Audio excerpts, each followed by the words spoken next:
যাব না, না এখানেই থাকবো। সামনে দুর্গা পূজা, মোবাইলটা ছাইরা নিয়ে গেলে বউর একটা দামি চটি হয়ে যাবে।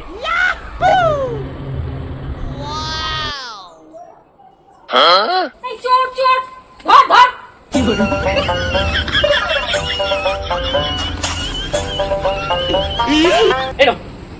এইভাবে যখন তখন চোরেরা যে কোনো সময় আপনার মোবাইল ছিনিয়ে নিতে পারে, তাই সাবধান থাকবেন, সতর্ক থাকবেন।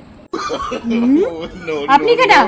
আমি আমি লন্ড ভন্ড সংস্থা থেকে এসেছি আপনাদেরকে সতর্ক করার জন্য। এর জন্য আমরা 1000 টাকা করে নিয়ে থাকি। ঝেঁটার বাড়ি চেনো? ঝেঁটার বাড়ি?